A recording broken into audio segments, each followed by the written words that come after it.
There will be times in life when people hurt us intentionally or unintentionally. It's a part of the human experience. But here's the thing, when someone hurts you, how you respond to that pain can either set you free or keep you bound in emotional chains. The first and most powerful choice you can make is to embrace silence. Now, that doesn't mean suppressing your feelings or pretending nothing happened. It means understanding that you don't owe anyone an immediate reaction. Sometimes the greatest strength lies in what we don't say. When we react impulsively, we give away our power. But when we choose to be silent, we allow ourselves space to think, to feel, and most importantly, to heal. Silence is often misunderstood in a world that encourages constant expression. We are told to speak up, voice our opinions, and never let anyone silence us. But what if I told you that silence can sometimes be the most powerful tool you have? When someone hurts you, the instinct is to defend yourself, to react, to make sure they understand the depth of your pain. But in that reaction, we often lose control of the situation and, more importantly, ourselves. Silence, on the other hand, gives us a moment to pause, reflect, and regain our power. The power of silence doesn't lie in suppressing emotions or pretending the hurt isn't there. It's about creating space between the action and the reaction. When we're hurt, our first impulse is often driven by pain or anger. These emotions cloud our judgment and push us into reactions that we may later regret.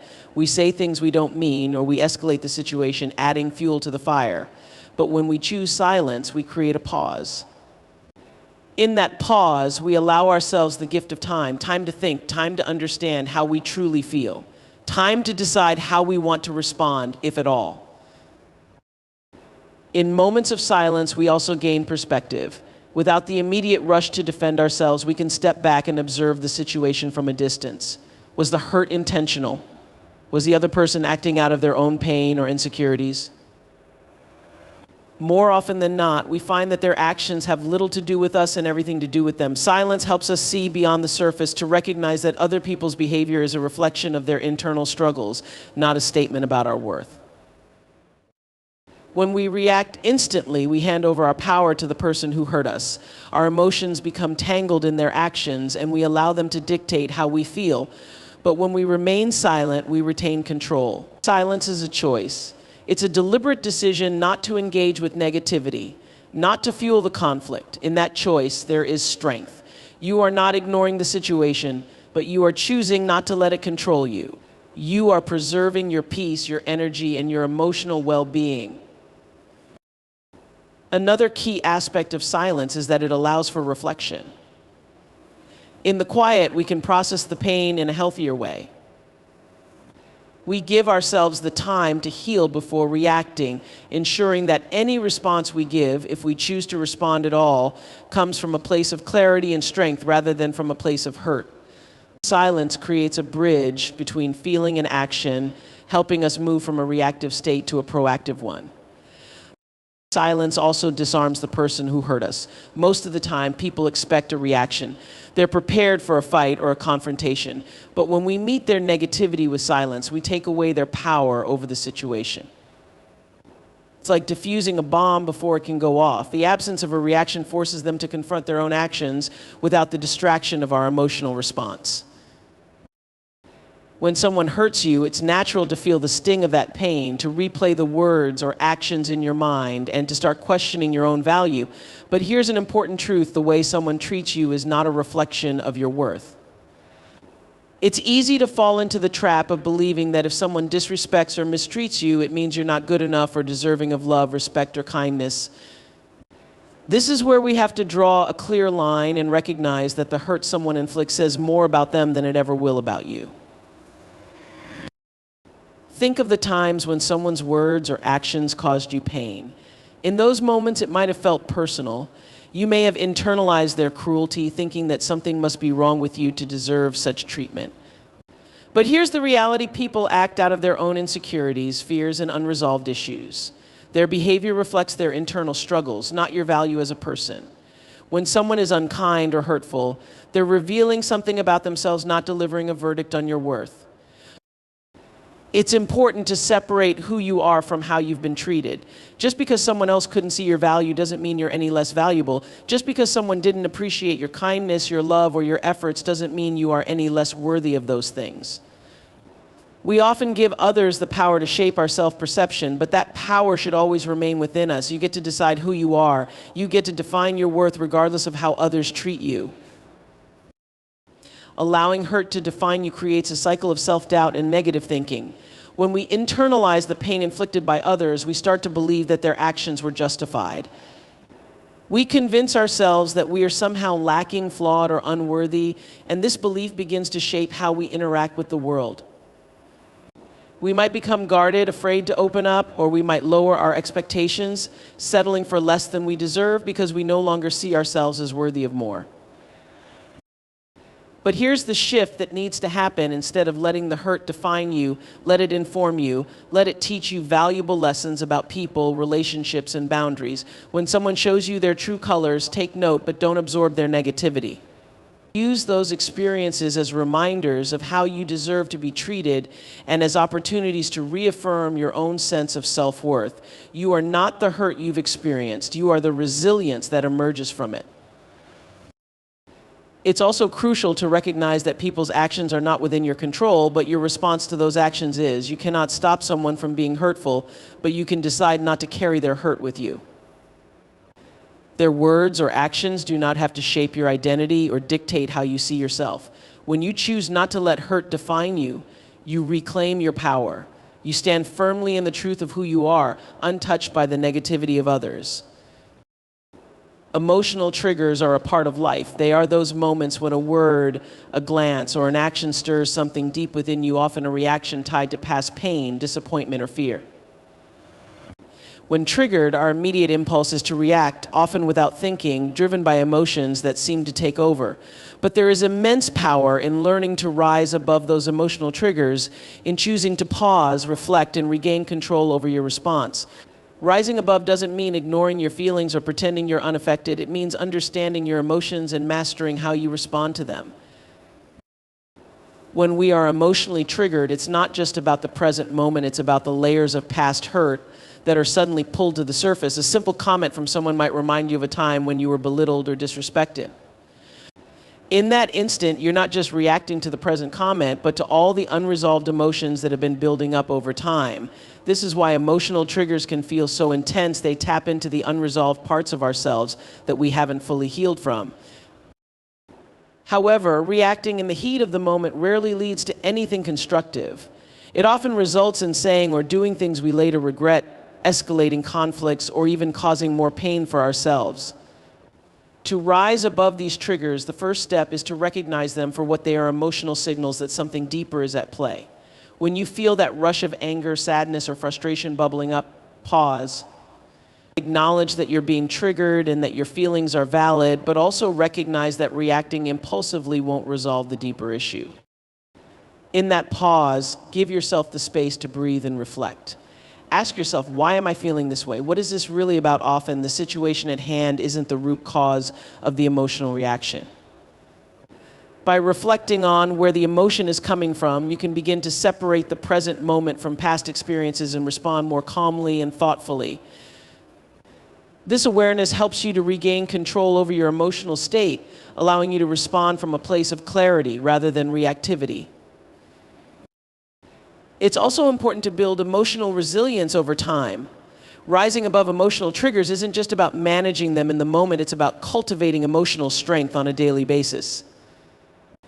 This can involve practices like mindfulness, meditation, or journaling to help you process and release old wounds.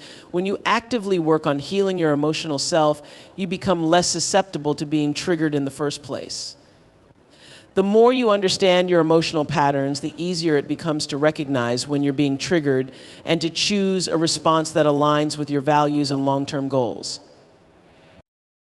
Part of rising above triggers is also about setting boundaries. You don't have to subject yourself to situations or people who repeatedly trigger negative emotions in you. It's okay to distance yourself, to protect your peace, and to prioritize your emotional well-being. Recognizing when someone or something consistently triggers you is an opportunity to evaluate whether that person or situation deserves a place in your life. In life, it's easy to get caught up in the pain and difficulties that come our way. When we are hurt or disappointed, our initial reaction is often to dwell on the negative, replaying the situation over and over again in our minds.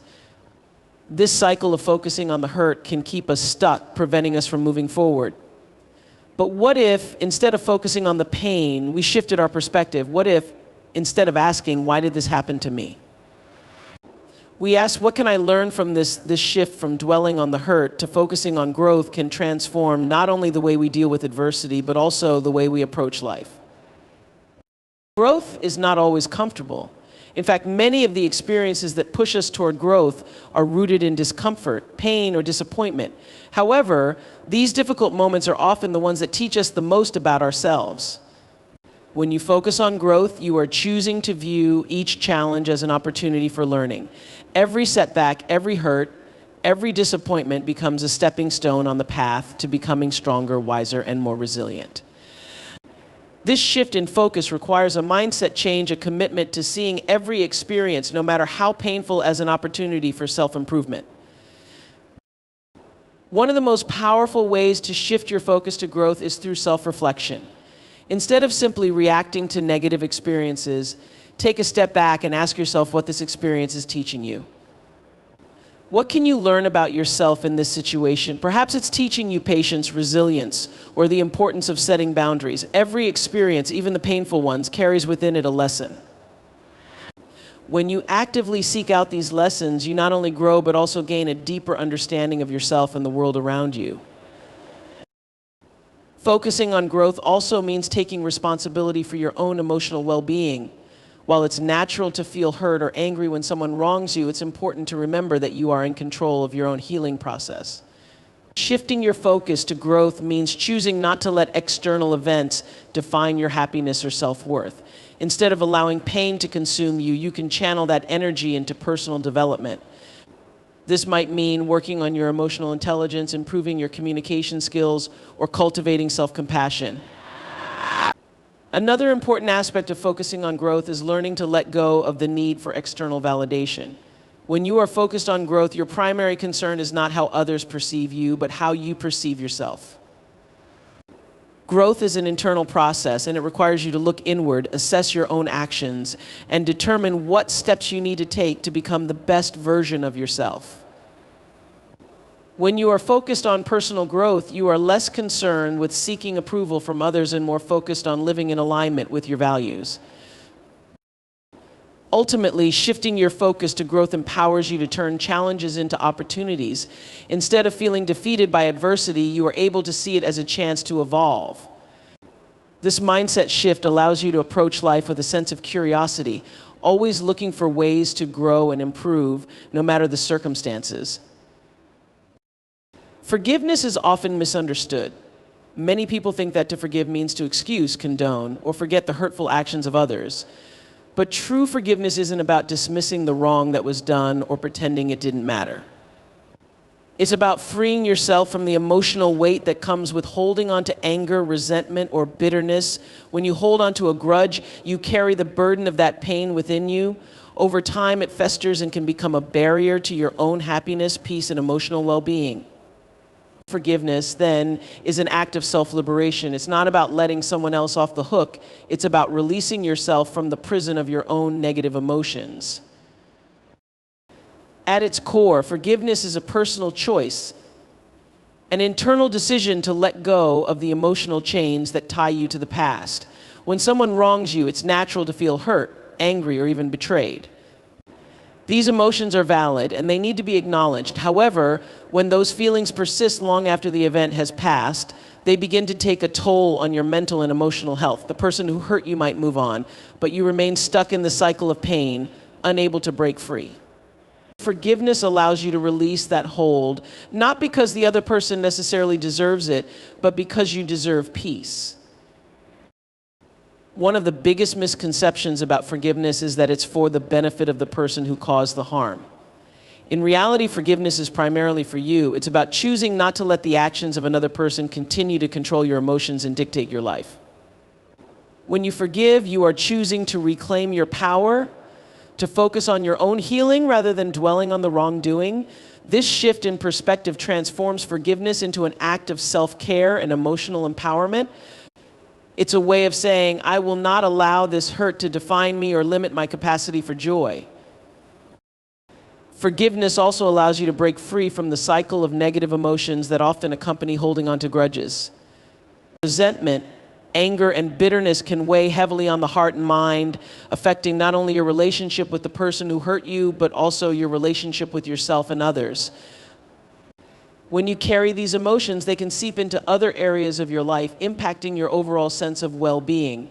By choosing to forgive, you are making a conscious decision to let go of those emotions, creating space for healing, growth, and inner peace. Furthermore, forgiveness is a process, not a one-time event.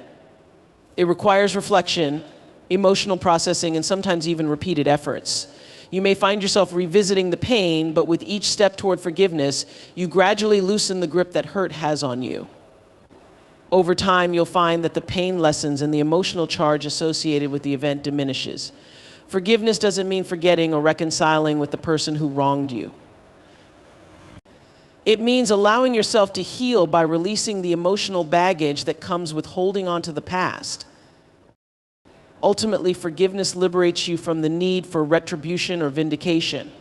When you focus on retaliation or holding on to the wrong, you remain emotionally tied to the person or event that caused the hurt.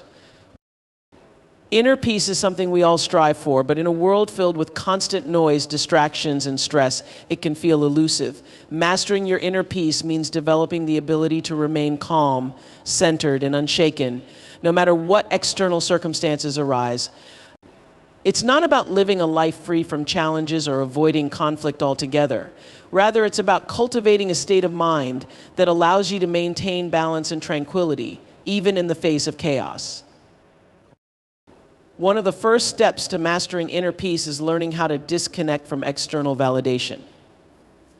Too often, we allow our emotions and sense of self-worth to be dictated by the opinions, actions, and judgments of others.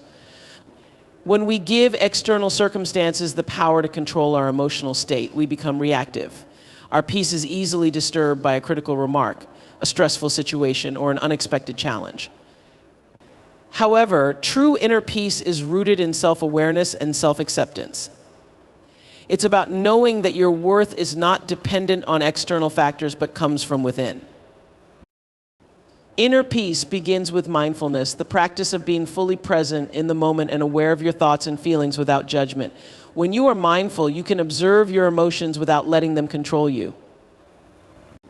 This allows you to take a step back from situations that might trigger stress or anxiety and approach them with a calm, clear perspective. Mindfulness helps you recognize that while you cannot always control what happens around you, you can control how you respond to it.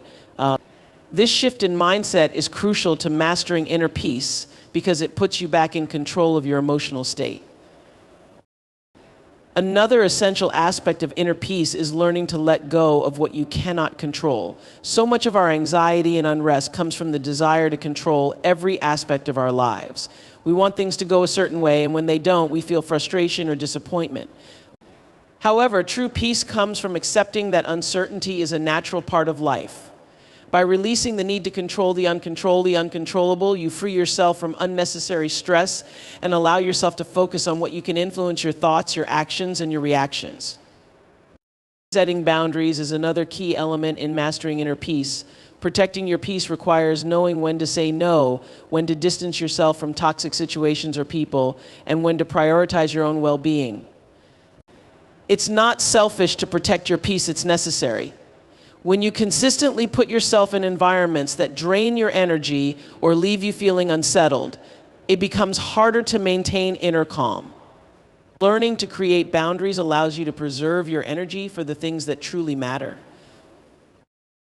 Inner peace also comes from cultivating self-compassion. Too often, we are our own harshest critics, constantly judging ourselves for mistakes, shortcomings, or perceived failures. This internal judgment creates a sense of unease and conflict within ourselves. By practicing self-compassion, you learn to treat yourself with the same kindness and understanding that you would offer a friend. Self-compassion helps quiet the inner critic and creates a more peaceful internal environment where you can grow without the burden of constant self-judgment.